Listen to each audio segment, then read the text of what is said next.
There's an image people use for things like this, a shape everybody already understands before you explain it to them. A mountain of ice floating in black water, most of it hidden, and the part you can see above the surface is small and bright and familiar, and the part below is enormous and cold and mostly forgotten. Tonight, that shape is regular show, not the plot, not the theories about what the park really is. Something quieter than that. The actual, documented, verifiable life of the show itself,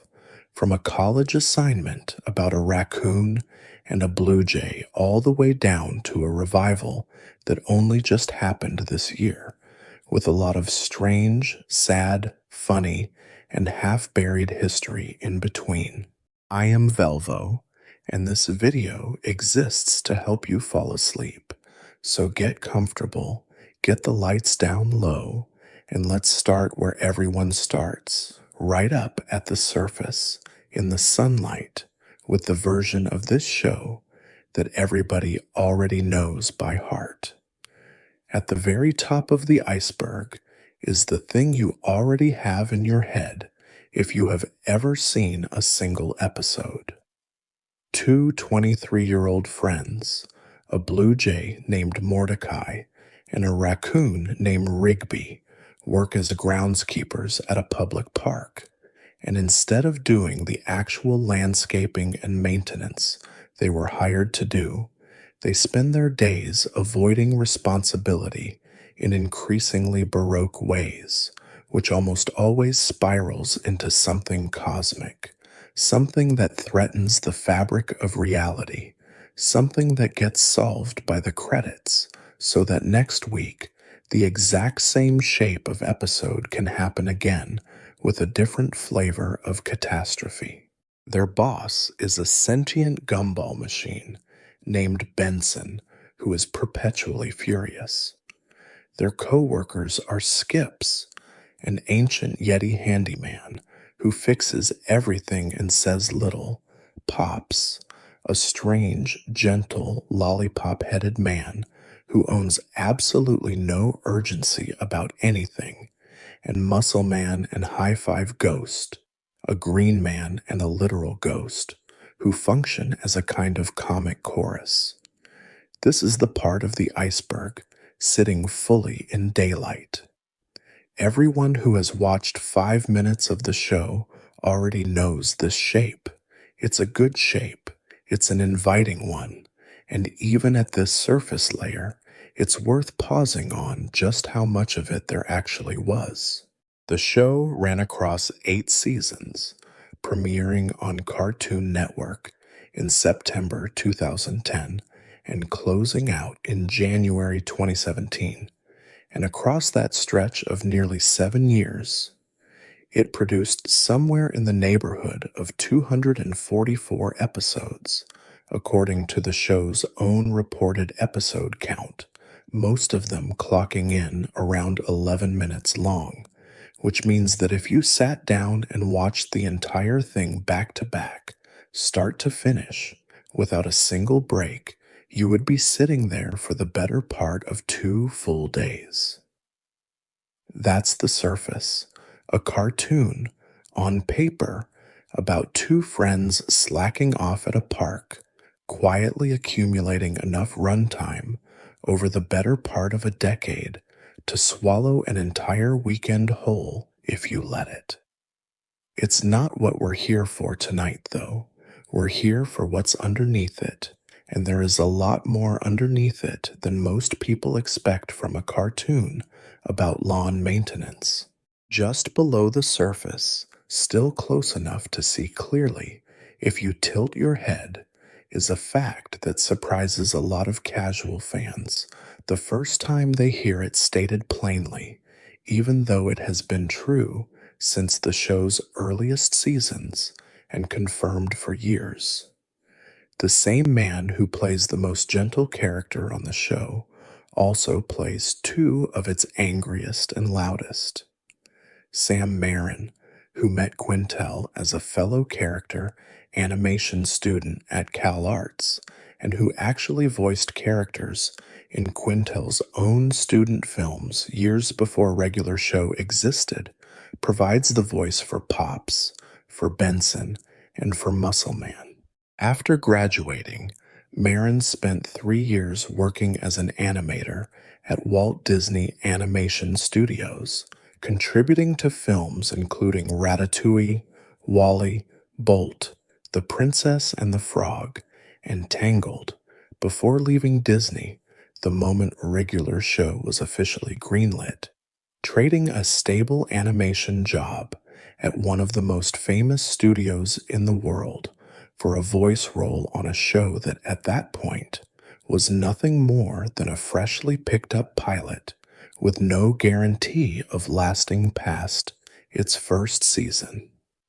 Three of the show's most emotionally distinct characters, the sweet one, the furious one, and the loud, performative, insecure one, are, at the level of the actual human larynx producing the sound, the same person doing three deliberately different things with his voice. It's worth sitting with that for a second, because it changes the way certain scenes land once you know it. Whenever Benson is screaming at his employees and Pops is gently trying to calm him down in the same shot, you are technically listening to one actor in conversation with himself, filtered through two different characters built by the same writer's room. That's not speculation. That's not a theory. That's simply how the show was cast and how it stayed cast for 8 seasons.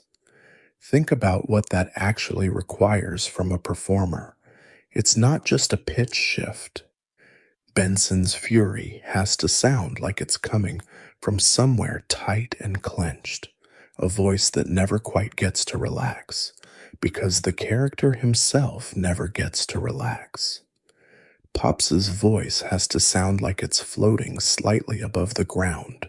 unhurried, almost childlike in its cadence, a voice that has never once in its life needed to raise itself to be heard. Muscle Man's voice needs a kind of performed bigness to it, a voice that's constantly trying to convince you it's louder and tougher than it actually is.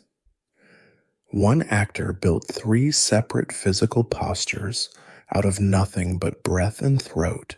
and did it consistently enough, episode after episode, season after season, that most viewers never once stopped to ask whether they'd heard that voice somewhere else in the same scene.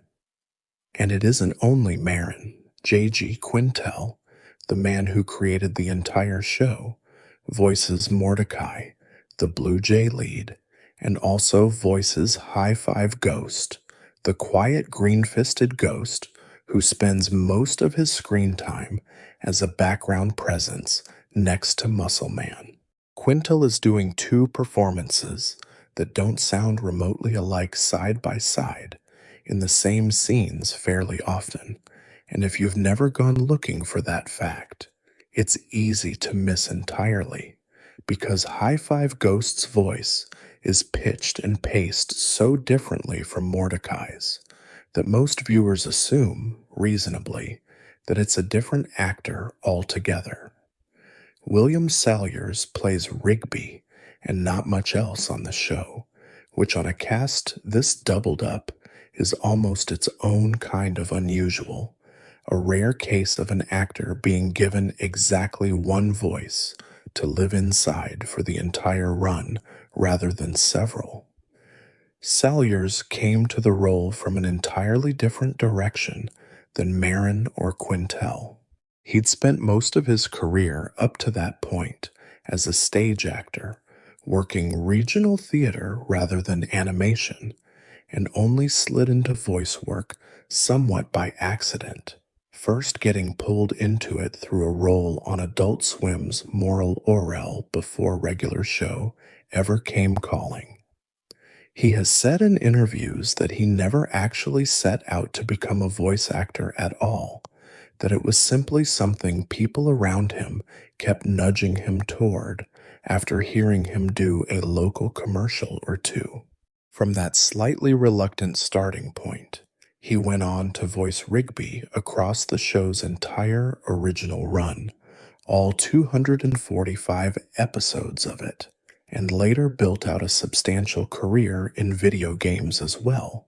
including a widely praised performance as Dr. Octopus in Insomniac's Marvel's Spider-Man games, and as the fast-talking alien scientist Mordin Solus in the Mass Effect trilogy,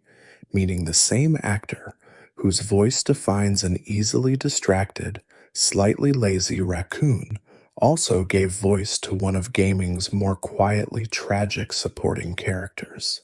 a scientist forced to reckon honestly with the damage his own past choices caused, a performance about as far in tone from Rigby as it's possible to get. And Mark Hamill, yes, that Mark Hamill, plays Skips across the entire run of the series, a performance so far from Luke Skywalker or the Joker that fans still bring it up specifically because of how unrecognizable he made himself.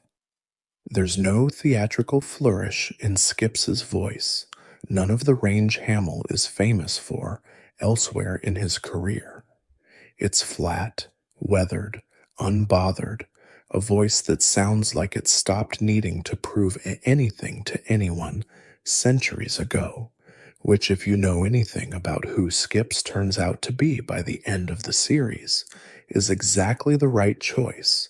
though that's a story for a different video. Quintel himself described the strangeness of that transformation in a 2012 interview, saying that Hamill comes into the recording booth sounding, at first, exactly the way you'd expect the man who played Luke Skywalker to sound, and then simply switches the Skip's voice on, and the entire room reacts the same way every time, somewhere between delight and disbelief that the same person is capable of both.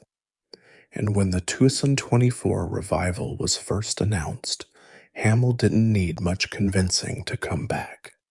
By his own account, given at a Fan Expo Chicago panel later that year, William Salyers messaged him directly the moment the news broke, half joking that he was worried Hamill might have outgrown the show by now, and Hamill wrote back simply that there is only one Skips, and that Skips was very much looking forward to seeing his old friend Rigby again. Salyers, according to Hamill, responded with nothing but a gif of someone dancing for joy. It's a small, warm, entirely human exchange between two men who've spent well over a decade being, in some sense, co-workers inside a fictional park. Neither of them will ever actually walk through, and it's the kind of detail that never makes it into an official press release, surfacing only because Hamill happened to bring it up, unprompted, on a convention stage. None of this is buried information exactly. It's on the wiki. It's been repeated in interviews. It's the kind of thing a devoted fan already knows. But it sits at a depth just below where the casual viewer's attention usually goes, which is exactly where an iceberg starts getting interesting. The surface is what you see without trying. The next layer down is what you see the moment you actually look. Before we keep descending, I want to ask you something. The way I ask everyone who watches these videos with me at night. Tell me in the comments where you're watching this from and what time it is for you right now. I like knowing that somewhere out there, in a bedroom or a car or the back seat of a bus, someone is sitting with the park while I talk about it. It makes the whole thing feel less like a monologue and more like company. So drop a comment, tell me your city and your clock, and then let's keep sinking. The next layer down is where the show stops being a finished object and starts being a series of choices someone made. Choices that could have gone very differently. Choices that were argued over in rooms nobody was filming. Decided by people who had no idea at the time that any of it would matter to anyone years later. And the biggest one of these, the one that fans bring up at conventions specifically because the creator himself brings it up first, is the version of regular show that almost happened instead of the one we got. Before Mordecai and Rigby were groundskeepers at a park, J.G. Quintel's original pitch had them working as zookeepers at something called a people zoo, a zoo where the exhibits were, somehow, people.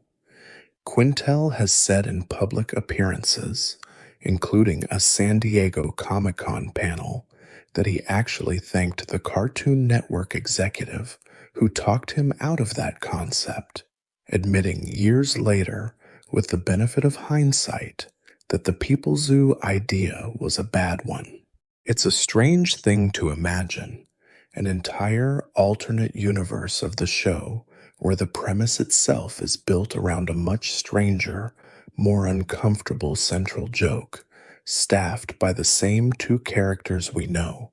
doing an entirely different kind of job. Try to picture it for a second, the way you might picture an alternate version of your own life if one small decision years ago had landed differently. A version of this show where the two leads walk through rows of human exhibits instead of rows of trees, where Benson's Fury is about zoo attendance instead of park upkeep, where the entire premise carries a strange, uncomfortable subtext about looking at people the way you'd look at animals. It's not hard to see why an executive pushed back on it, and it's not hard to see why Quintel, with a decade of hindsight behind him, was grateful someone did.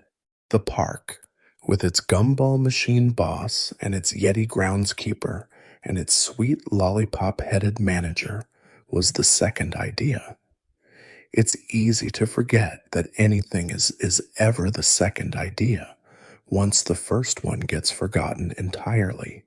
But this one is documented and confirmed by the person who made the choice, spoken about openly enough and often enough that it's become one of those pieces of show history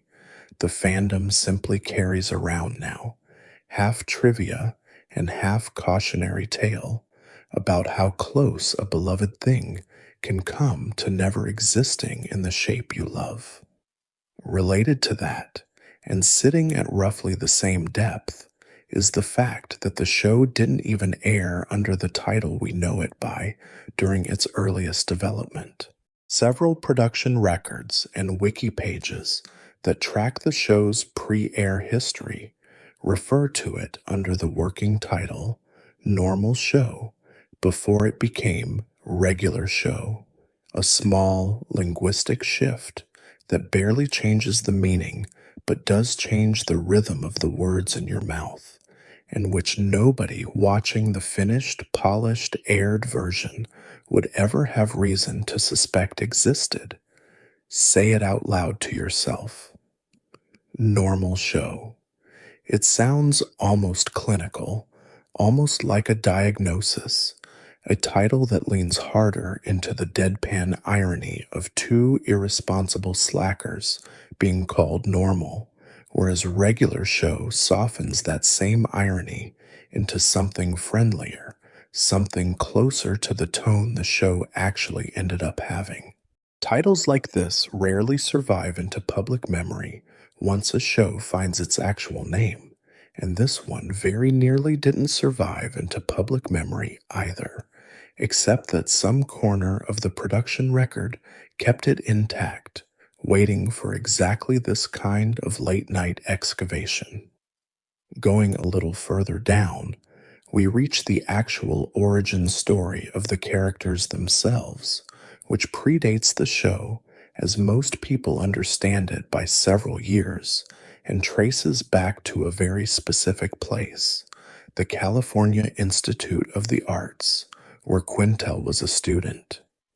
Two student films he made there, both born out of a specific creative exercise called the 48-Hour Film Project, in which students draw a word out of a hat at midnight and have a single weekend to build a film around it, became the direct ancestors of the show. The first of these, a pencil-drawn short called The Naive Man from Lollyland, made in 2005, is the very first place Pops appears in any form, though at that point he isn't even named Pops. He's called the Ambassador from Lollyland, or simply the Naive Man, a visiting dignitary from a country whose entire economy runs on lollipops as currency, who gets into trouble in America for trying to pay for a meal with candy instead of money. The short won awards at the Nicktoons Film Festival that year, which means the character, who would eventually become one of the most emotionally significant figures in the entire finale, started his creative life as the punchline of a fish-out-of-water gag about currency exchange. Sit with that contrast for a moment, because it's a genuinely strange one. The same character, whose backstory eventually involves a cosmic war, a hidden identity, and a sacrifice framed with the gravity of a mythological ending, began his life as a joke about an ambassador who doesn't understand that lollipops aren't legal tender in the United States. The taxi driver in that short is even named Benson, a name reused wholesale for the finished show, and the taxi itself lifts off and flies away at the end, a visual beat that would later become Pops's flying car. None of that is theory.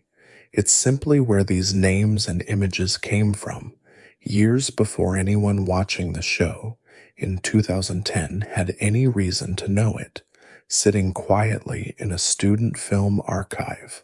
until fans went looking for it decades later. The second student film, made the following year entitled 2 in the AM/PM, is where Mordecai and Rigby actually originate,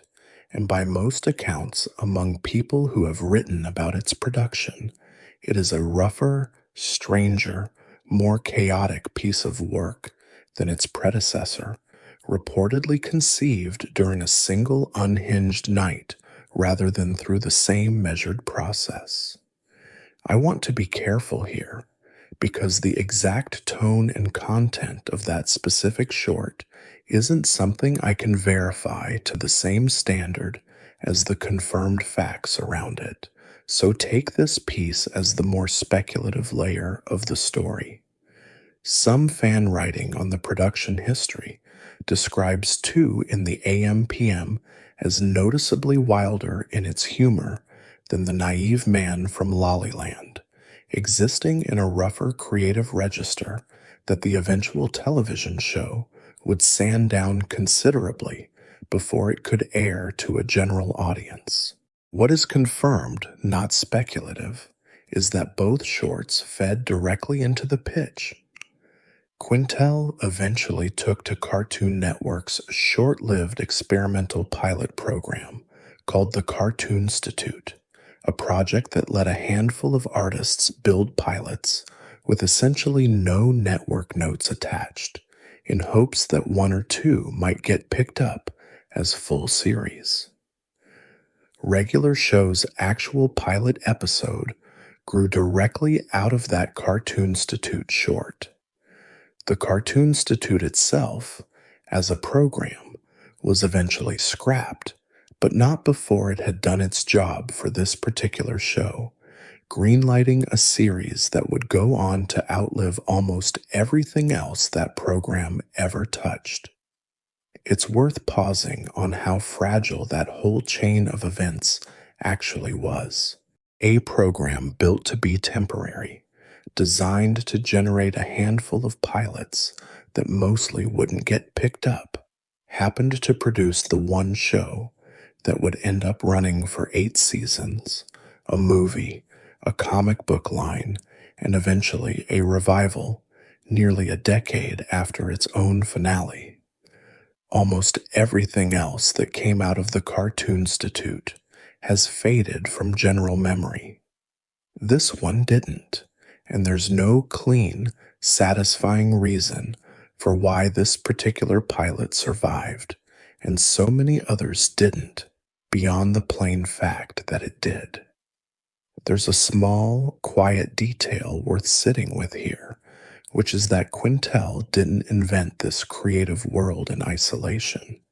He attended school alongside 2 other people who would go on to create some of the most significant animated comedies of the same decade. Thorup Van Orman, who created The Marvelous Misadventures of Flapjack, and Pendleton Ward, who created Adventure Time, were classmates of his, and all 3 of them ended up working at Cartoon Network Studios around the same period, building shows that would come to define an entire era of the network's identity. It's not a conspiracy, it's not a secret, it's just a fact about proximity and timing that gets lost once each show becomes its own separate cultural object in people's memory. 3 friends from the same small art school hallway ended up responsible for a meaningful chunk of what an entire generation associates with staying up too late watching cartoons. Imagine that hallway for a second. Imagine 3 students passing each other between classes, each one quietly building the sketches and shorts that would eventually turn into 3 of the defining animated comedies of their era, none of them fully aware yet of what any of it would become. There's something almost unbearably ordinary about that image, and that ordinariness is, I think, part of why it's worth mentioning at all. The things that end up mattering to millions of people later often started in rooms this small and this unremarkable. We're deep enough now that the show has stopped being purely a creative story and started being a business and legal story, which is its own kind of murky water. Once regular show became a hit, it generated more than just episodes. Starting in April 2013, boom. Studios began publishing an ongoing regular show comic book series under their Kaboom imprint, an all ages label the publisher used for licensed properties aimed at younger readers. This wasn't a one off tie in. The series ran monthly for years, from 2013 through October 2016, meaning it was an active print for almost the entire back half of the television show's original run, telling side stories about Mordecai, Rigby, and the rest of the park staff that existed in a kind of parallel continuity, never quite required viewing, but never quite irrelevant either. Beyond the monthly issues, Boom also released a series of original graphic novels and miniseries stretching out even further, with material continuing to be published as late as December 2018, nearly 2 full years after the television series itself had already ended. The comic outlived the show by a meaningful stretch, quietly continuing to tell stories about characters whose television arcs had already been given a definitive, emotional, cosmic conclusion. The strangest and most specific piece of that comic afterlife is a 6-issue limited series called Regular Show, 25 years later, announced by Boom Studios in 2018, written by Christopher Hastings, an accomplished comic writer known for other work including runs on Deadpool with art from Anna Johnstone. The premise of that miniseries is exactly what the title suggests. It jumps 25 years past the finale, past the ending where Pops sacrifices himself to end the cosmic war with his brother, and shows Mordecai and Rigby dealing with a very different kind of problem. The fact that, as the announcement itself put it, things never stay the same. This is a genuinely strange artifact to hold up next to the television finale, because the show's own ending, the one the wiki documents plainly, gave audiences a soft, quiet, time-skipped glimpse of adult lives already settled into place, a deliberately unglamorous, hard-won piece. The comic, arriving over a year later through an entirely different medium and an entirely different creative team than the core show's writer's room, chose to keep going past that point anyway, in a licensed secondary continuity that most casual viewers of the finale never even knew existed. It's not canon in the way the show's own writers would define canon. It's something closer to an authorized continuation,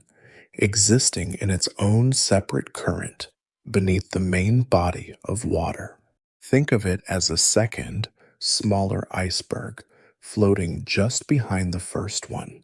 connected by the same underlying company, but visible only to the people who happen to walk into the right comic shop in the summer of 2018 and pick the right book up off the shelf. The monthly comics themselves, before that, 25 years later jump, told a version of the park's daily life that ran in a gentler key than the television show's cosmic back half, closer in spirit to the earlier seasons, full of small, self-contained absurdities. A monster discovered living underneath the park that apparently feeds on unruly, chaotic energy, an ill-advised arm wrestling training arc, an entire storyline built around Mordecai and Rigby getting caught up in a selfie war and then scrambling to destroy the photographic evidence before Margaret can see the worst picture of Mordecai ever taken. None of it was required reading to follow the show. All of it existed anyway, running in parallel month after month for readers who wanted a little more time in the park than 11 minutes a week could give them. And there's a strange little postscript sitting at the very bottom of this particular branch of the iceberg, one that has nothing to do with Mordecai or Rigby directly, and everything to do with the company that kept their comic book adventures alive. Boom. Studios, the publisher behind the entire run, under its Kaboom, all ages imprint, has itself changed hands fairly recently. As of September 2024, Boom Studios is owned by Random House, one of the largest book publishers in the world, a company whose catalog includes literary fiction, cookbooks, memoirs, and textbooks. Now also, by extension, quietly holding the rights to years of comic book stories about a blue jay and a raccoon getting into trouble at a public park. It's a strange kind of afterlife for a comic line built around a cartoon about slacking off, ending up, eventually, filed somewhere on the balance sheet of one of publishing's oldest and most serious institutions. There's a small, quiet loop worth closing before we go any deeper, one that ties directly back to that CalArts origin story rather than moving away from it. When Warner Home Video released the show's first season on Blu-ray and DVD in the United States, the set arrived as a 2-disc Blu-ray and 3-disc DVD package containing all 40 of the season's episodes, along with a handful of special features, including deleted scenes and episode commentaries. Buried among those extras, according to the release's own documented contents, was The Naive Man from Lollyland itself, the 2005 CalArts student short we talked about earlier, the one where Pops first appears as a nameless ambassador trying to pay for a meal with lollipops, which means that anyone who bought that first season release on physical disc at any point after its 2013 release date had the option to sit down and watch the show's actual point of origin immediately after finishing its first season, back to back, the ending of one folding directly into the beginning of the other, 8 years apart, on the same disc. It's a small archival choice, the kind of thing a home video producer includes almost as a courtesy to completionists, but it means the loop we've been tracing tonight, from student film to television phenomenon, isn't just something you have to piece together from wikis and convention panels. For a while, it was something you could hold in your hands on a single disc in the right order if you knew to go looking for it. Sinking further, there's a piece of the show's history that involves real loss, actual human loss, layered directly on top of the show's own long-running, deliberately gentle relationship with death as a subject.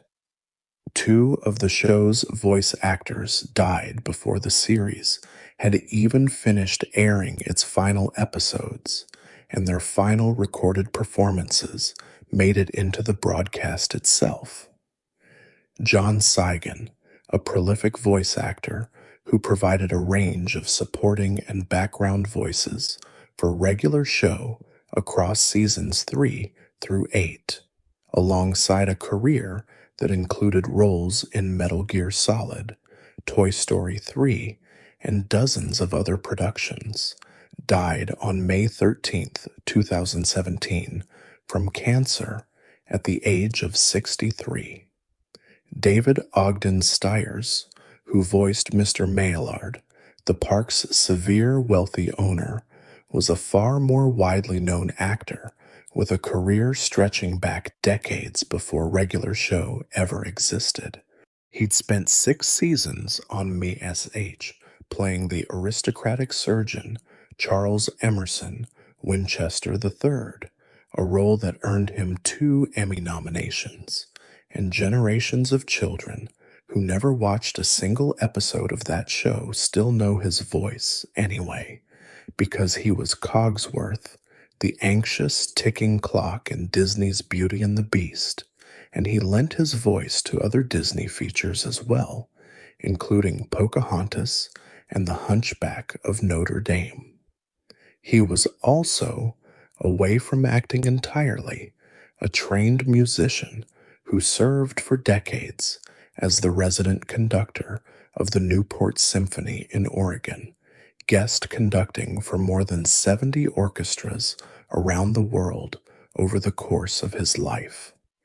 Stiers died of bladder cancer on March 3, 2018, at his home in Newport, Oregon, at the age of 75, a little over a year after regular show's own final season had wrapped. According to the production history documented on the show's own wiki, both of these men's final voice performances for the series aired in specific episodes belonging to the final season,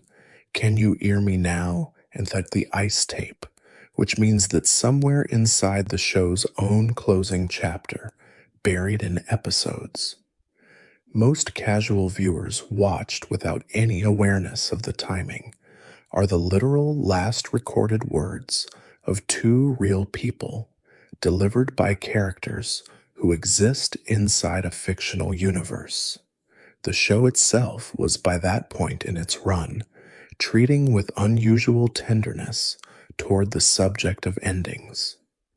There's something almost too fitting about that in a show that spent its entire final stretch building toward Pops's own death and framing mortality as something to be met with acceptance rather than dread. The show was saying goodbye to a cosmic character in its story at the exact same moment it was, unknowingly, to most of its audience, carrying the actual final work of two of the people who had helped bring its world to life.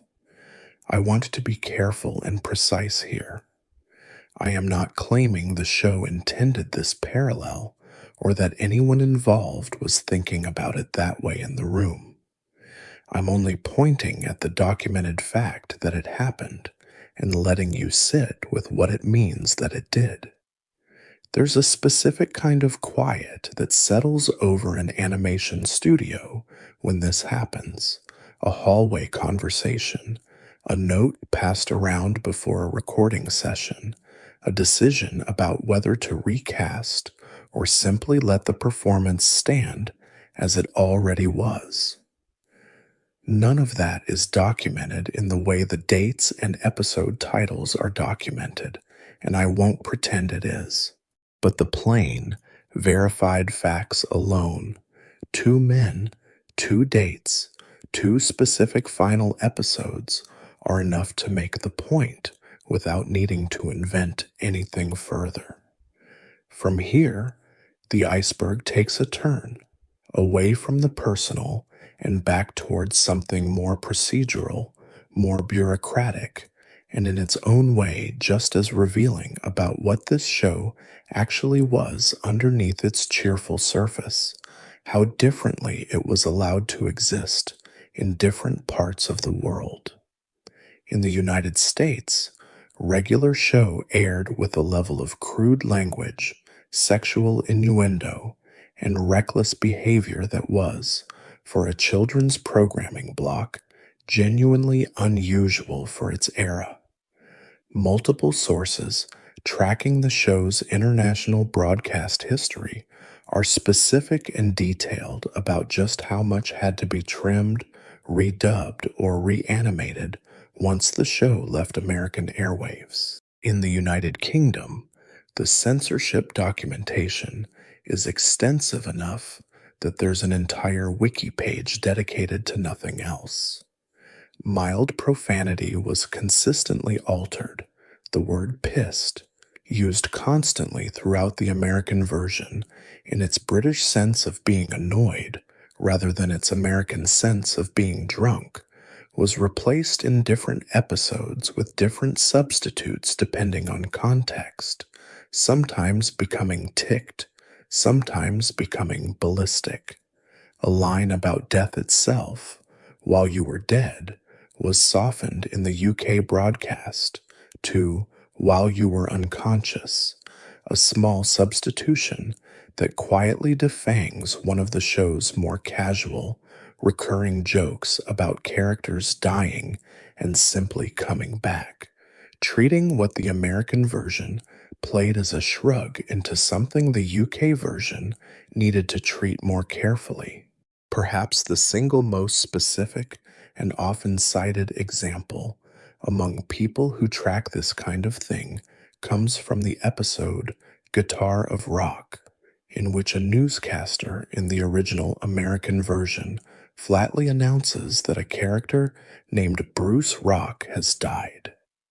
In the UK's aired version, that line was changed, so the newscaster instead says Bruce has stopped being alive, a euphemism so oddly formal and roundabout that it has become something of a small legend among fans who catalog these edits, less because it's shocking and more because of how strange and stilted it sounds compared to just saying the word. There are smaller edits documented on that same UK list that are worth sitting with just because of how specific and strange they are once you actually read them side by side with the American original. In one episode, during a flashback, a shot of one character kicking another in the crotch was quietly swapped out for a shot from earlier in the same episode of a much gentler punch on a sofa, meaning the UK broadcast literally reused old footage to avoid showing the more aggressive gag. A line where a character calls his coworkers morons was changed to idiots, a substitution so minor it barely registers as censorship at all until you realize someone in a broadcast standards office genuinely sat down and decided that one insult crossed a line the other one didn't. A line about being gonna get pissed became gonna go ballistic. And in one of the more elaborate examples, a joke about characters throwing a party in the nude, complete with a line about someone being surprised to see everyone totally naked, was shortened so heavily that an entire follow-up exchange between two characters had to be cut along with it, and the sound effect of a zipper being pulled down was muted out of the finished cut entirely. Even a line as small and profane adjacent as one character asking how they're going to fix a hole they've made, phrased in the American version with a slightly cruder word standing in for hole, was rewritten for the UK broadcast to use the tamer word outright, smoothing over a joke that depended, in its original form, on the audience filling in the blank themselves. Multiply each of these individually tiny substitutions by the number of episodes across 8 seasons, and you start to understand that somewhere in a British broadcast standards office, there was, for years, a person or a small team of people whose entire job amounted to sitting with a script full of jokes about a raccoon and a blue jay and deciding, line by line, exactly how much of the original bite could be allowed to survive the crossing. As the show progressed across its 8 seasons, this pattern of UK censorship, documented on the show's own wiki, became noticeably stricter rather than looser, which runs counter to what you might expect from a show,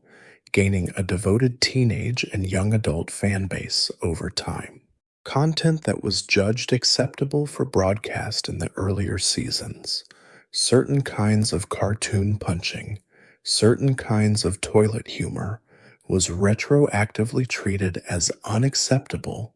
by the standards applied to later seasons, meaning the show's relationship with its own broadcast standards actually tightened as it aged rather than relaxed, a detail that runs against the general cultural assumption that television gets more permissive over time, not less.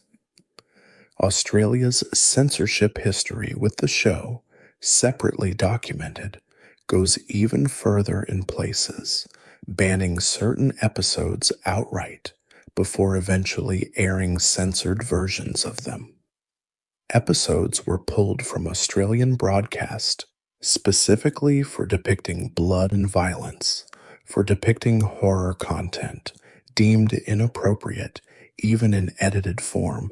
and for sexual references that had to be cut before the episode could be cleared at all. Specific documented cuts from the Australian broadcast include a scene showing a character's chest inappropriately exposed, a scene showing two characters running toward each other and kissing that was removed entirely, a scene of a car window being broken that was trimmed for its impact, a shot of a wizard's house that was cut alongside a shot of a character's head hitting the floor, and, in an edit that borders on genuinely funny in how petty and specific it is, a shot of a character riding a bike that was reframed and zoomed so that her rear end was no longer visible in frame. A background gag involving a character named Party Pete behaving inappropriately toward a door was cut outright, and a word as small and ordinary as jerkwads was removed from a single line entirely, apparently on its own merits rather than as part of a larger cut. One episode was banned in Australia, specifically over bullying references, a standard that reads as unusually cautious for a show that otherwise built entire storylines around characters tormenting each other for comic effect. And it's worth noting that the pattern across all of these specific cuts leans overwhelmingly towards softening exactly the kind of content the show's older fan base tends to cite as evidence that regular show was never really made for small children in the first place. The Australian censors, working independently of any fan theory or retrospective analysis, arrived at more or less the same conclusion through pure broadcast standards enforcement. There was more here than a children's block was built to carry. The Asia Pacific broadcast region has its own separate and, in places, almost absurdly precise documentation of what got cut and why. One episode was banned outright on Cartoon Network Asia for horror and violence, only to eventually air, appropriately enough, on a Halloween night, as though the network itself decided the content was fine as long as the calendar gave it permission. In that same episode, a single word, crank, used in a line where Rigby complains that all Mordecai can think about is Benson's temper, was cut immediately after being spoken by Rigby, while the exact same word, spoken moments earlier by Mordecai in a different line, was left completely untouched, an inconsistency so specific and strange that it has become its own small piece of trivia among fans who track these edits closely, because nobody has ever offered a clear explanation for why one instance of the word triggered the censors and the other didn't. In the same broadcast region, a scene of two characters mock fighting with a fold-out chair was cut. A scene of Pops pouncing playfully on Mordecai was cut. A scene of Pops parking his flying car on top of another character's head was cut, and a joke line asking whether someone would take a car on a date to second base was removed entirely for its innuendo. A separate scene of one character pretending to threaten another with a knife purely to scare off a third party was also cut, and even a fairly ordinary insult, "Get out of the way, jerkface," lost its final word to the censors in that region's broadcast. And then there's the strangest entry in this whole layer of the iceberg, an episode called "The Unicorns Have Got to Go," which was banned entirely in Poland, Romania, and Hungary for reasons that, as far as any documented source can confirm, were never officially explained. The most common explanation floated by fans who have looked into it is that the ban likely came down to the episode's gross-out humor rather than anything more serious, but I want to be honest and clear that this is speculation, not confirmed fact. Nobody has produced an official statement from any of those three broadcasters explaining the decision. What's confirmed is only that the ban happened in 3 separate countries for an episode about obnoxious, wealthy, entitled unicorns causing minor chaos around the park, and that the actual reasoning behind it has simply never surfaced anywhere that fact-checkers or wiki editors have been able to find. There's something almost funny about how mundane that mystery actually is once you strip the drama out of it. This isn't a banned episode over political content or genuine violence. It's a ban that three separate national broadcasters apparently agreed on independently over an episode about magical horses being rude and never once explained themselves to anyone. What's worth sitting with, once you've gone through all of that, is how much quiet negotiation was happening constantly, episode by episode, country by country, underneath a show that most casual American viewers experienced as a single, consistent, uncomplicated object. The version of regular show you grew up with, if you grew up with the American broadcast, is not the same version a kid in the UK grew up with, and neither of those is the same version a kid in parts of Eastern Europe or the Asia Pacific region grew up with. Multiply that by every country the show aired in, and you start to realize that there isn't really one regular show. There are dozens of slightly different regular shows, all built from the same original scripts and animation, all quietly adjusted at the edges by people making decisions the original creative team likely never had a say in, decisions that shaped what an entire generation of kids outside the United States actually experienced when they thought they were watching the same show their American friends were watching online. Even inside the United States, the show wasn't fully immune to this kind of quiet, retroactive smoothing. Documentation on the show's own trivia pages notes that certain lines using the word pissed were altered for later digital releases, changed to the word ticked, even on domestic Blu-ray and DVD sets, meaning some American viewers who bought physical copies of the show years after its original broadcast were, without necessarily realizing it, watching a slightly different cut than the one that aired live on television in the first place. When the show later reran on the classic animation channel Boomerang, before eventually returning to Cartoon Network's own lineup in late 2021, it apparently aired in these same censored forms rather than reverting to the original broadcast versions. It's a small, almost invisible kind of erosion,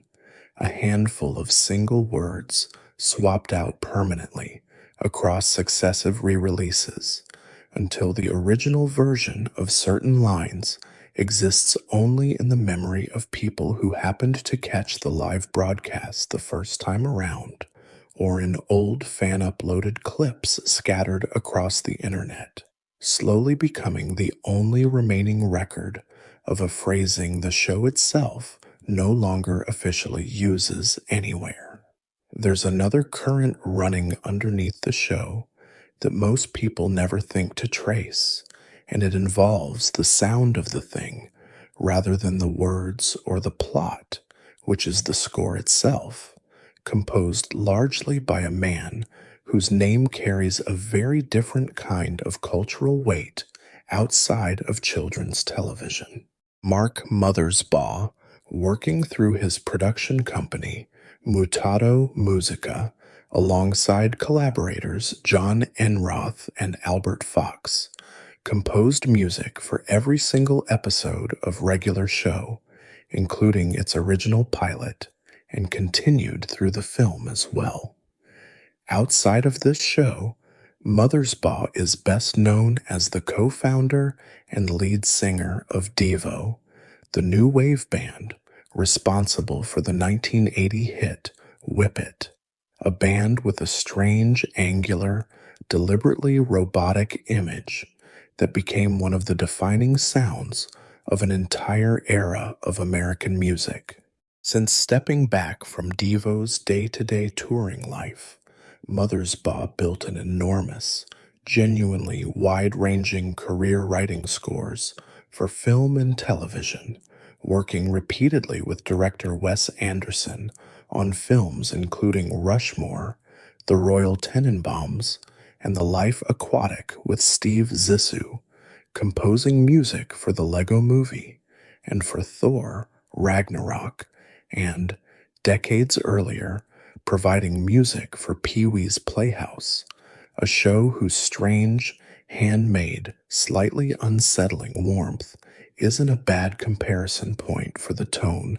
regular show itself would eventually strike. The same man who spent the late 1970s helping invent a jittery, deadpan, robotic sound that soundtracked a specific kind of American anxiety spent much of the 2010s quietly writing the incidental music behind Mordecai and Rigby's video game tournaments and cosmic showdowns, work that mostly goes unnoticed by viewers precisely because it's doing its job well, sitting underneath the jokes rather than calling attention to itself,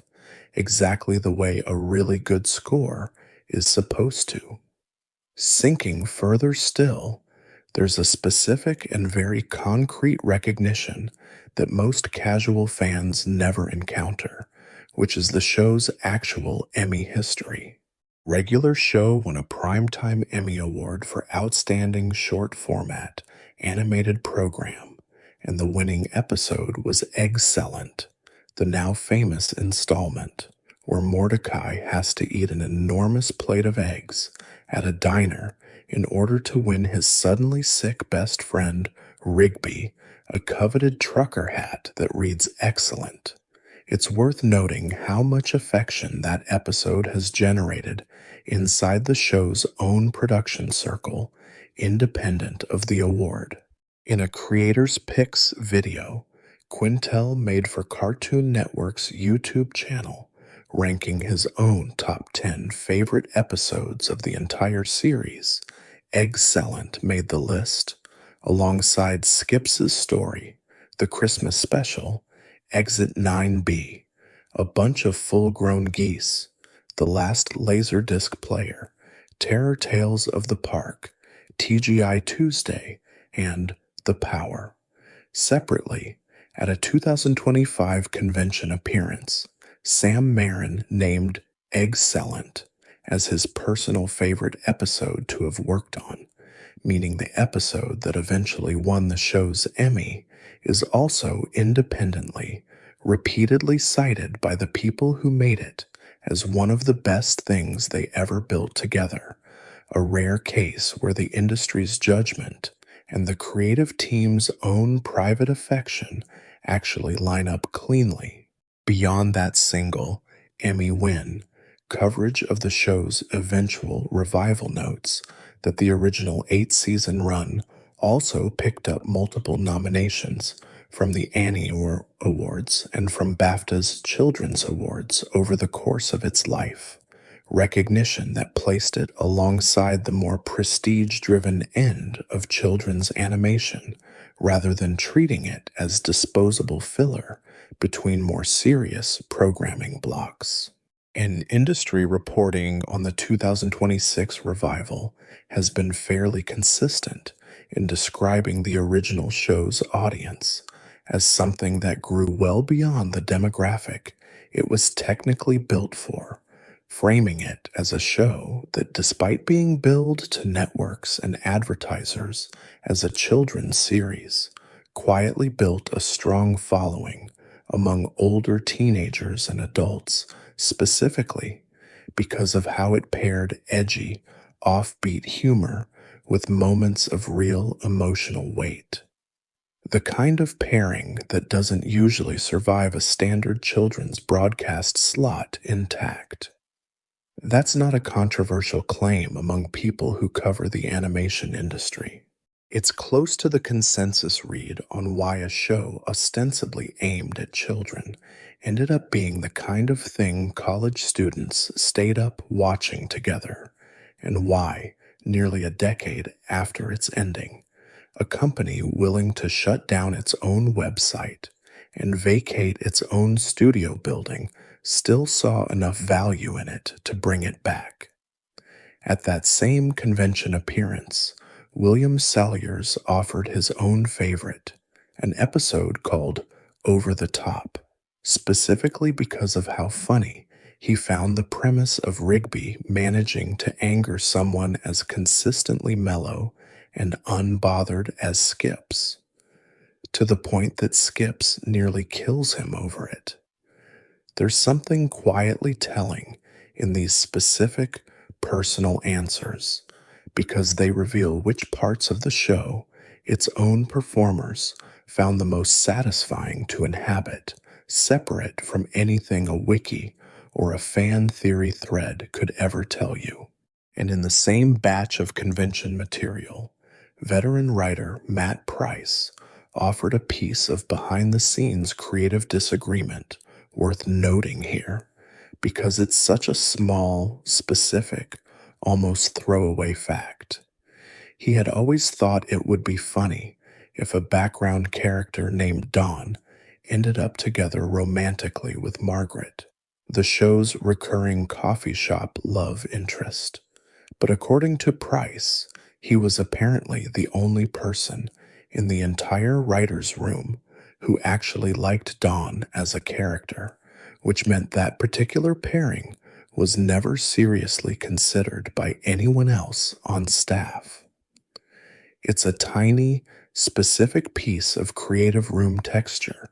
the kind of detail that never makes it into a show's finished product, but which tells you something true about how many small, quietly rejected ideas exist behind every story a show actually decides to tell. For every pairing, every plot line, every character, fate that made it onto the screen, there were apparently rooms full of people gently talking each other out of the ones that didn't, one preference at a time, until what was left was the show you actually watched. There's a small production detail worth folding in here too, one that shows how much a single side project can quietly reshape a television schedule from the inside. According to the season by season production records, the 6th season of the show was deliberately shortened to 28 episodes,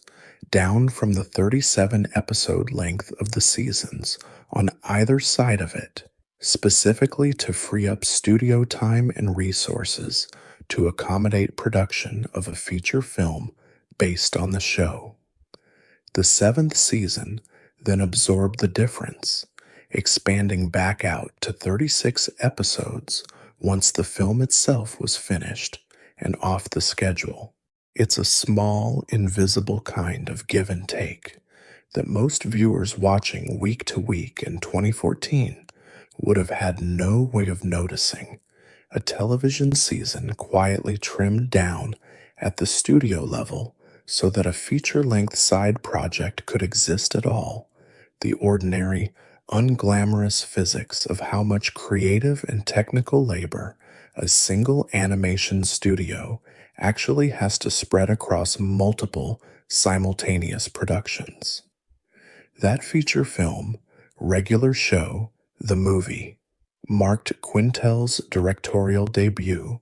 and it takes the show's own recurring fondness for time travel and turns it into the entire plot engine.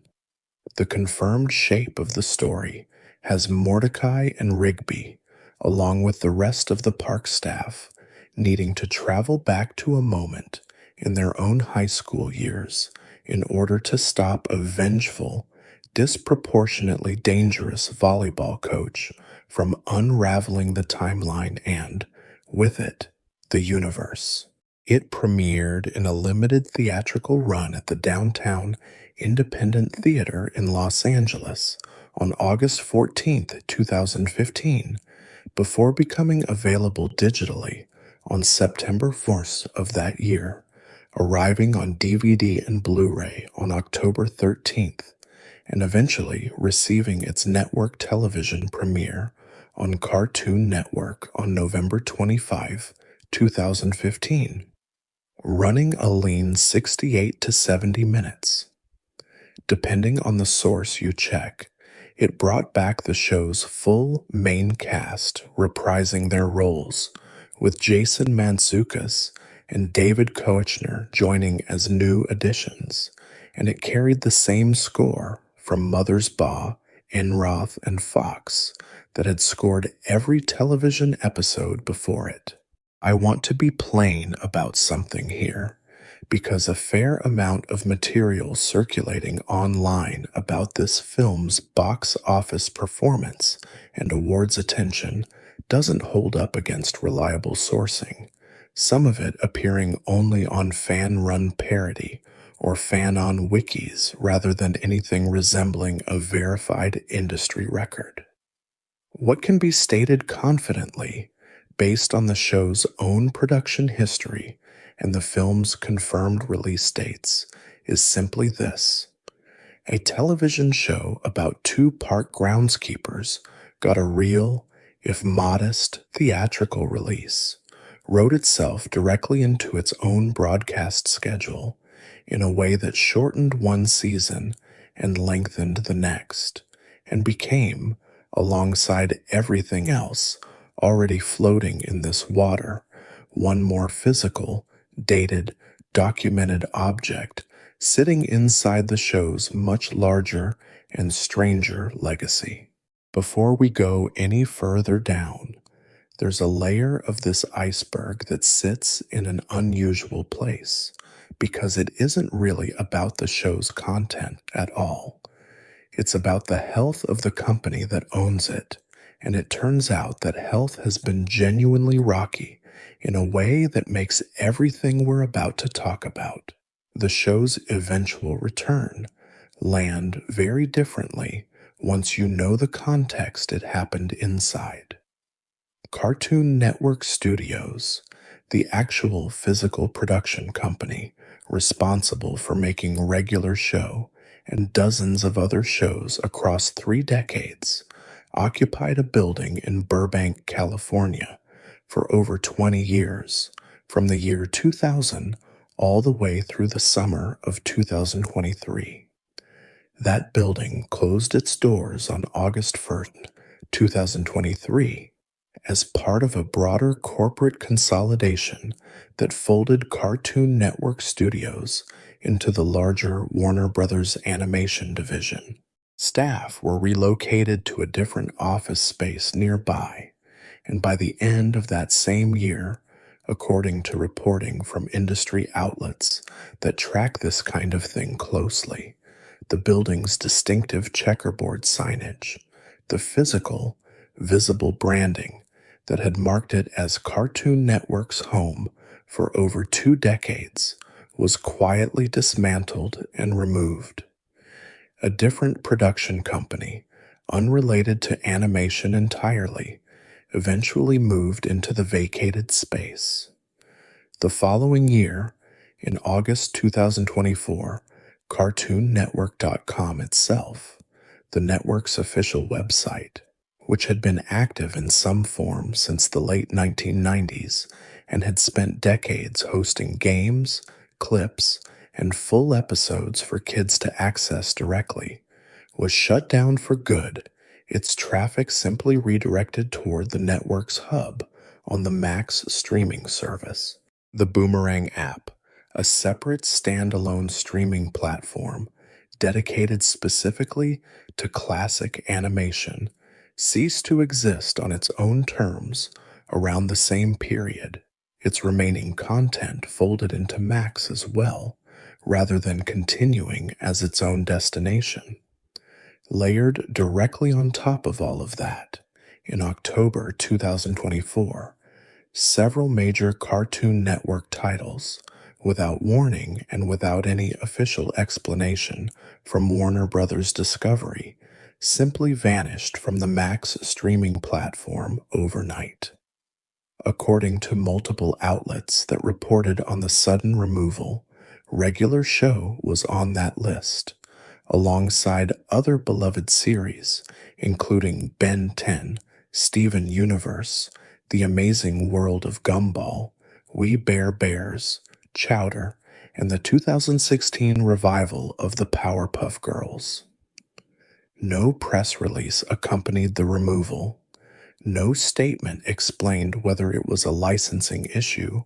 a cost cutting decision, or something else entirely. Fans simply woke up one October morning to find that a show they'd assumed was a permanent, stable part of a major streaming library was simply gone, with the platform's own promotional messaging,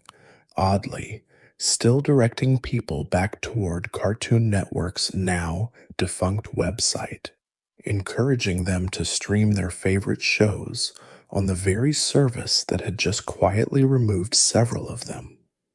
Coverage from the period frames this as part of a much larger pattern rather than an isolated incident, a slow, sustained pullback by Warner Brothers Discovery away from kids and family programming across its streaming library more broadly, a pattern that had already claimed a large chunk of the Looney Tunes catalog and hundreds of episodes of Sesame Street before it reached regular show's turn. I want to be direct about why I'm including this particular layer, because on its face it might seem like it belongs to a completely different video, one about corporate streaming strategy, rather than one about a cartoon. But I think it matters enormously for understanding what happened next, because it means that as recently as October 2024, the honest, evidence-based read on regular show's institutional situation was that its own network was actively shrinking its presence, closing the physical building where it was made, shuttering the website that had hosted it for a generation, and quietly pulling it off the platform where most people would have gone looking for it. 9, 10 years after Pops died in that finale, the corporate machinery around the show looked, by every visible external signal, like it was winding down rather than winding up. And then, against exactly that backdrop, the announcement came. In June 2024, several months before that October streaming removal, at the Annecy International Animation Film Festival in France, one of the most significant gatherings in the animation industry calendar, Warner Brothers Discovery made a slate of surprise announcements about reviving several of Cartoon Network's most beloved properties.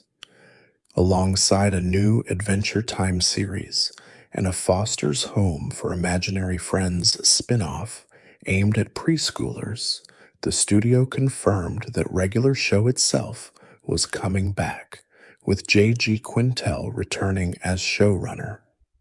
According to coverage of the announcement, the reveal was staged with almost theatrical restraint, a black screen simply reading "New Series" before the regular show title was revealed to what reporters covering the event described as an audibly enthusiastic response from the crowd. At the time of that initial announcement, almost nothing else was confirmed. Whether Mordecai and Rigby, the two characters whose voices anchor the entire show, would even return was left completely open. Reporting from the event was explicit that this would be, in the studio's own words, an entirely new show,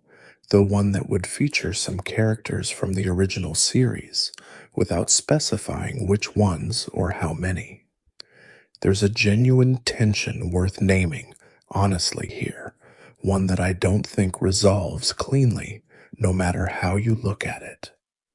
The same company that greenlit this revival in June 2024 was, by that October, quietly pulling the original show off its own flagship streaming platform,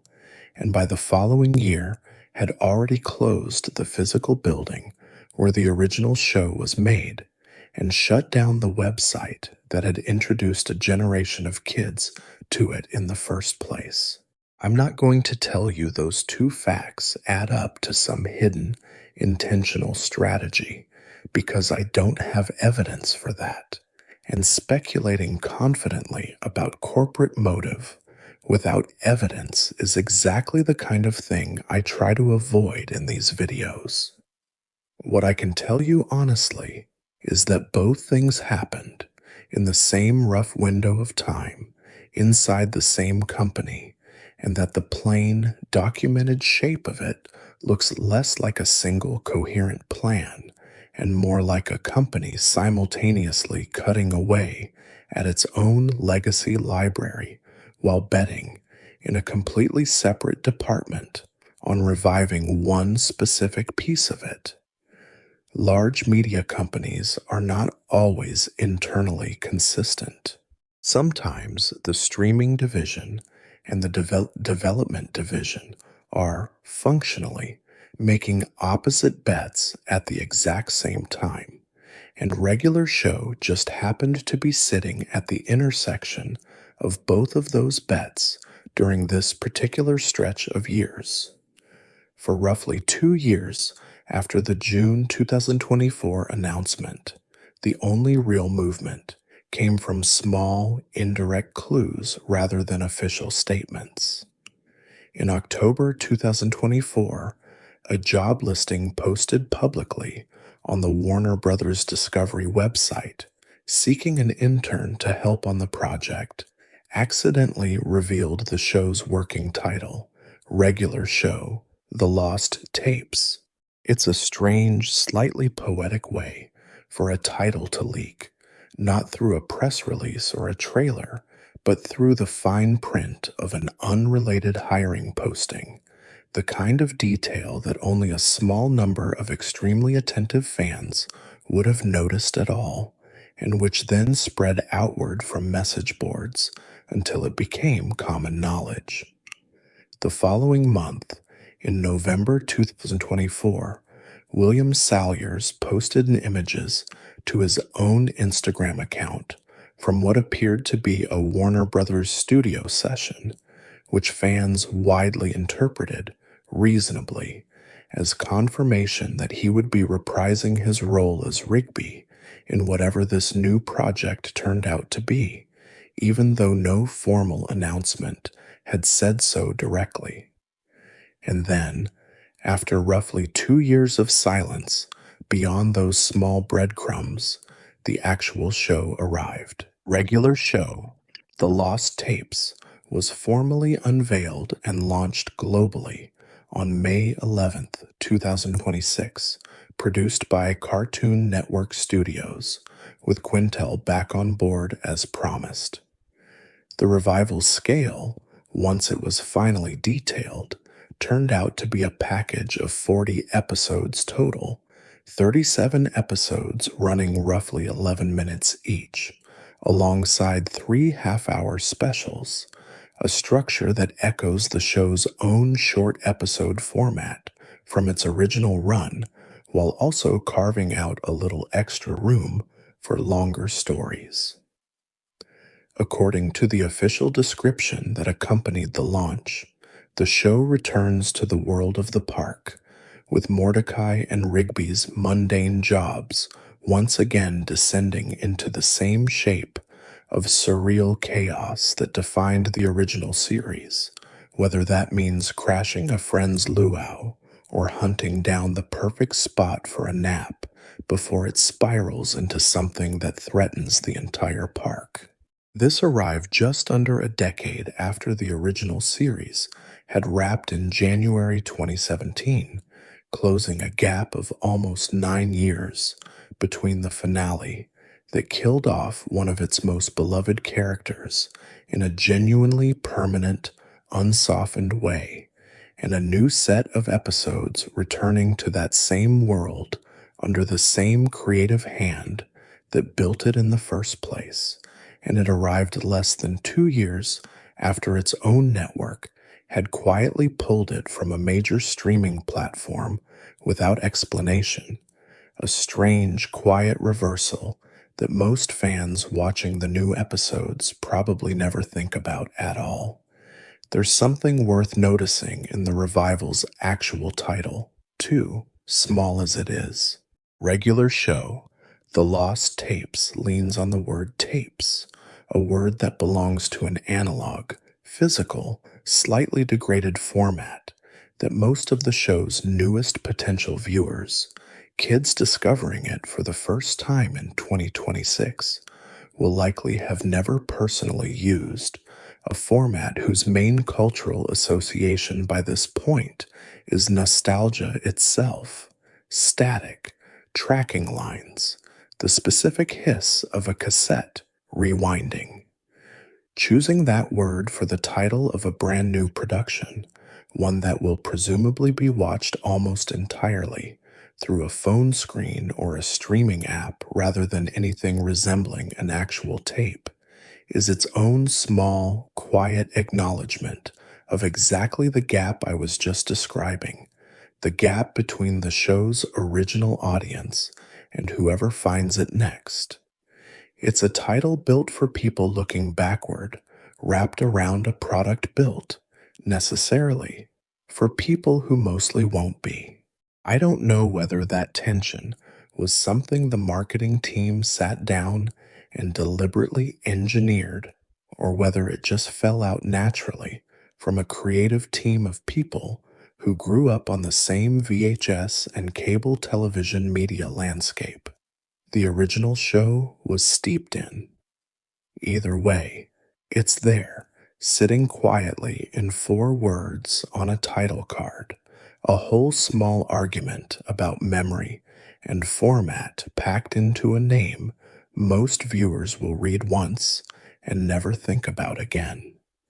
There's an interesting tension sitting right at this final layer of the iceberg, one that people covering the show's return have pointed out directly, separate from the streaming situation I just walked through. The original finale left remarkably little obvious room for continuation. Pops died. He died specifically and permanently in a story built entirely around the idea that this sacrifice needed to matter, needed to cost something real, needed to not be undone by a clever loophole in the next season. The finale even included a large-scale reunion sequence, bringing back characters from across the show's earlier seasons for one final battle, a structure some coverage has directly compared to the kind of full cast culmination you'd see in a big ensemble finale film, precisely because it was clearly designed to be a true ending rather than a pause. Bringing the show back after a finale built that deliberately, and that finally raises an obvious question that, as of what's publicly known right now, doesn't have a fully answered response.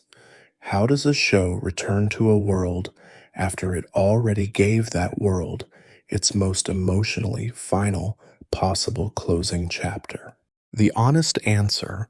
at least based on what's been confirmed publicly, is that nobody outside the production has said yet. And I want to be clear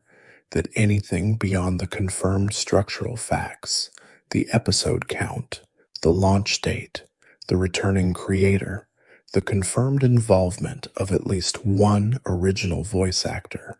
drifts quickly into pure speculation the moment you start asking how the story itself will handle its own ending. The revival exists. The tension between the revival and the finale that preceded it is real and openly discussed by people covering the industry. But how that tension actually resolves inside the show's own new episodes is, as of this recording, simply not something that's been made public in enough detail to responsibly claim as fact.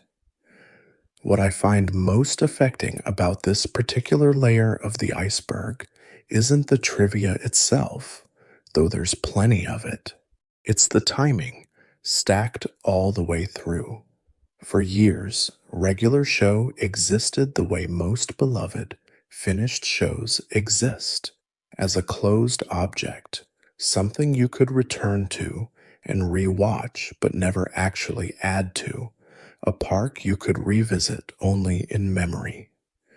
Then a website that had hosted it for a generation went dark. Then the building where it was physically made had its signage taken down piece by piece.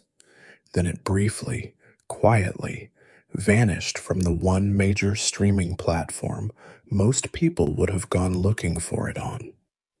And then, threaded through and around, and even before all of that, quietly, through a job listing typo and an Instagram post and a black screen at a film festival in France,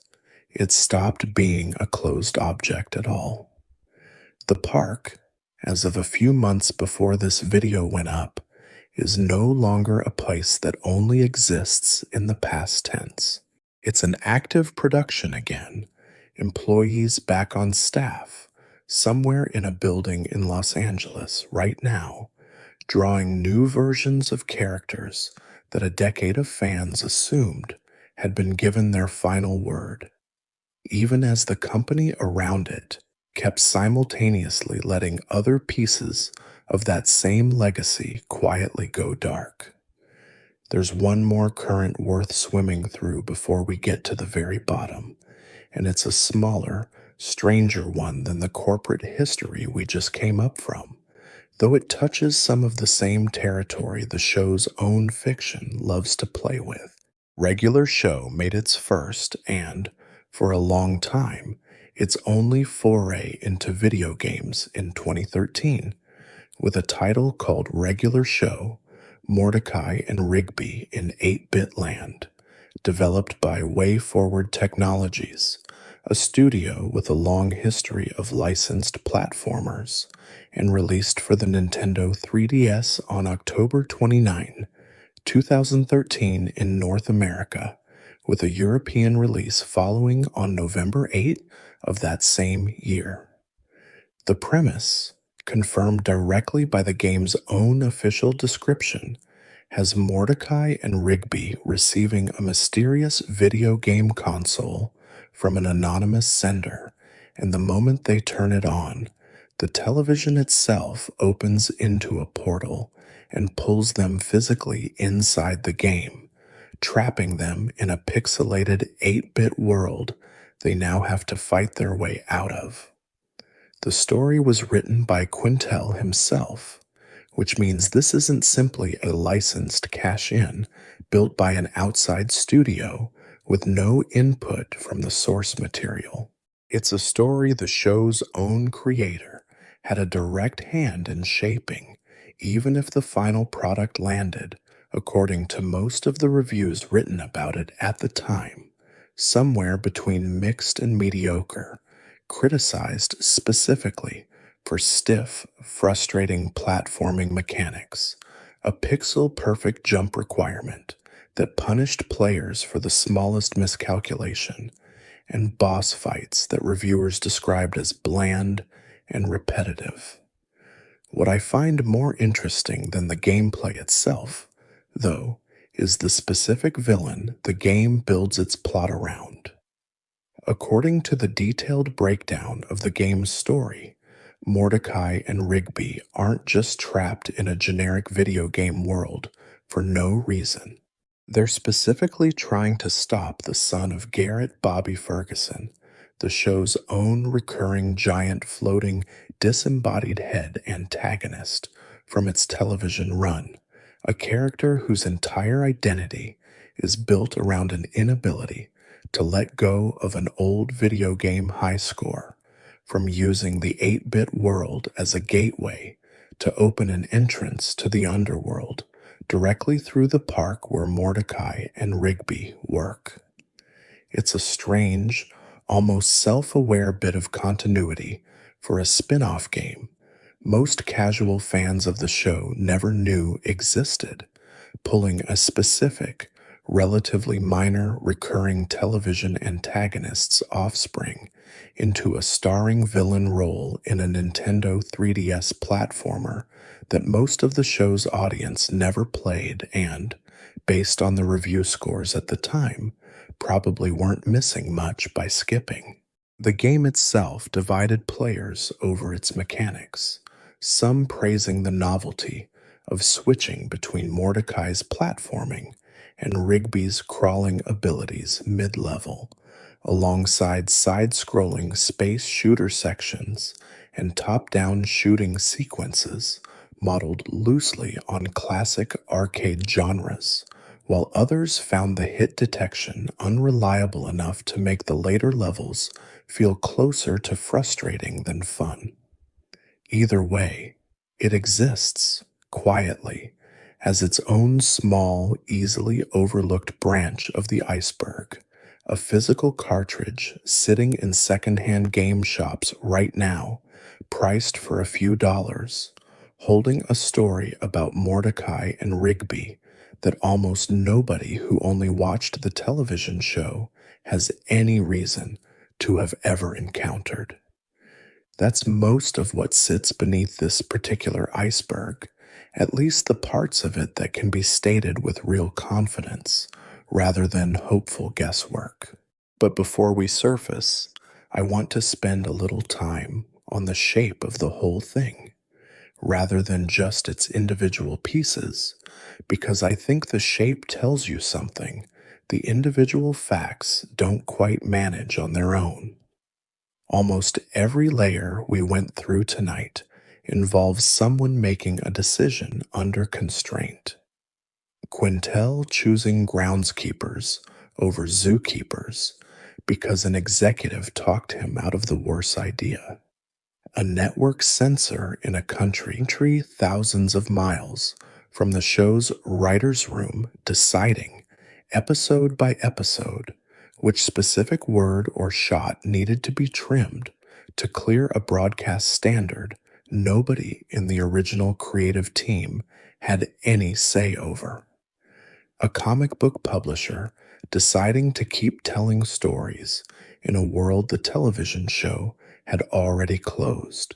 A corporate parent quietly closing a building, shutting down a website, and pulling a beloved title from its own streaming service, while a completely separate arm of that same company was simultaneously betting real money on bringing that exact title back to life. None of these decisions were made by fans theorizing in the dark. They were made by real people in real production meetings, under real deadlines, responding to real pressures, some creative, some financial, some purely bureaucratic. The iceberg under regular show isn't full of hidden lore or buried mysteries in the way the show's own fictional cosmology is. It's full of paperwork, casting decisions, broadcast standards documents, festival announcements, streaming licensing agreements, and job postings, the unglamorous machinery that sits underneath literally every piece of media you've ever loved, whether or not you ever go looking for it. I keep coming back to the fact that so much of tonight's iceberg is really about time, and about the specific, uneven way time moves through something like a television show once it stops being new. When regular show premiered in September 2010, its two leads were 23 years old, stuck in the exact particular fog of arrested development that a lot of the show's original audience was also living through at the time, watching two cartoon slackers avoid responsibility while doing something fairly similar themselves, whether that meant putting off a degree, or drifting between jobs, or just staying up too late on a couch that wasn't quite theirs yet. Whoever was watching that first season as a college student in 2010 is not that age anymore. They're somewhere in their late 30s now, If the math holds, possibly with kids of their own, possibly with a mortgage, possibly with none of that, and a completely different life. Instead, but either way, a different person occupying a different decade than the one they were in the first time. Benson screamed at Mordecai and Rigby over some ruined tools. And the show they're returning to in 2026, if they choose to return to it at all, isn't quite the same show either. It's not just older, it's been through the specific sequence of events we spent the last stretch of this video walking through. It survived censors in a dozen countries. It said an actual, final, unsoftened goodbye to one of its most beloved characters. It lost two of the real people who gave it its voice. It watched its own network quietly take its website away, empty out the building where it was made, and, for a stretch of months in late 2024, simply remove it from the platform where most people would have gone looking for it. And then it came back anyway, employing a new generation of animators who, in some cases, may not have even been born yet when the original pilot first aired. There's something worth sitting with in that gap specifically, the gap between who's making the show now and who first watched it. A production assistant working on regular show, The Lost Tapes. Today could plausibly be young enough that their entire relationship to the original series is something closer to what my relationship to reruns of much older cartoons was when I was younger, a thing that existed before you did, that you inherited rather than witnessed, that you have to go looking for on purpose rather than simply having lived through as it happened. That's not a criticism of anyone. It's just what happens to things that last long enough. At some point, a show stops belonging only to the people who watched it live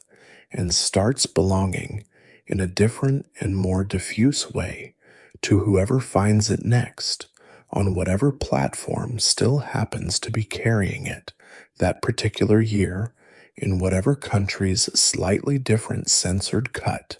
dubbed or subtitled or trimmed in ways the original writer's room never had a say in. I think that's part of why I asked you earlier to tell me where you were watching from and what time it was where you are.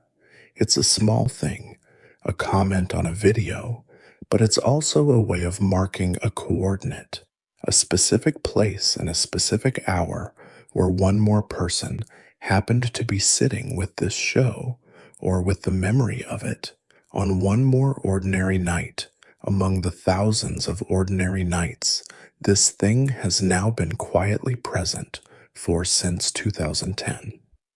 Somebody watching this in a city I'll never visit, at an hour I'll never actually experience myself, thinking about a cartoon they maybe haven't thought about in years, prompted by nothing more than a blue jay and a raccoon and a gumball machine boss who never quite calmed down. Multiply that by however many people end up watching this video on however many different nights and however many different time zones, and you start to get a small, human-scale sense of how something like regular show actually persists. Not through any single dramatic event, but through thousands of small, quiet, individual moments of someone choosing, on a random Tuesday or Sunday or 3 in the morning, to spend a little more time in that park. And maybe that's actually the more comforting version of an iceberg when you think about it. The show's own fiction gives you a park that might be a threshold between worlds, a boss who might be quietly tormented by cosmic secrets, a boy with a lollipop head who turns out to be carrying the weight of the universe. That's a rich, strange, emotionally loaded kind of depth, and it's the kind most of these late night videos usually spend their time in. But underneath the actual, real world object called regular show, the depth is made of something more mundane and, in its own way, more moving. It's made of a college kid drawing a word out of a hat at midnight and building a short film around it in 48 hours. It's made of an executive who happened to be right about a bad pitch and got personally thanked for it years later at a convention. It's made of two men whose final work on Earth happens to be preserved inside episodes about a gumball machine boss and his employees, forever, available to be watched by strangers who will likely never know their names unless they go looking the way we did tonight. It's made of a job listing that leaked a title nobody was supposed to know yet, arriving in the exact same stretch of years that saw a building's signage quietly unbolted from its walls. None of that is cosmic. All of it is real in the specific, load-bearing sense that word deserves. And somehow, when you put all those small, unglamorous, human-scale facts together, they add up to something that still feels, underneath all the paperwork, a little bit like magic anyway. I think that's actually the honest place to leave this one, not with a bow tied around a mystery, because there isn't one here to tie a bow around. Just with the quiet fact that a show you might have half forgotten, or never quite stopped loving, or discovered years after it aired and fell for anyway, was built out of dozens of small human decisions, some brave, some cautious, some purely accidental, made by people who mostly weren't thinking about you specifically when they made them. And yet the whole strange stack of decisions somehow produced something that ended up mattering to you anyway, something that survived a scrapped pilot program, a dozen different countries worth of broadcast standards, the deaths of two of its own performers, the shuttering of its network's website, the closing of the building it was made in, and its own sudden disappearance from a streaming platform, only to come back anyway, quietly, this year, still standing. That's not a small thing. That's most of what culture actually is, once you get far enough down to see it clearly. A park, a gumball machine, a blue jay and a raccoon, a pile of choices held together, floating quietly, mostly out of sight, doing exactly what it was always doing, whether or not anyone ever looked underneath it. Wherever you are right now, however far into the night you've gotten, I hope this was the kind of company you were looking for. If you enjoyed spending this time in the park with me, it really does help this channel if you hit subscribe and leave the video a like before you drift off, so more of these can keep finding their way to you on nights like this one. Rest well. The park will still be there tomorrow, and so will I.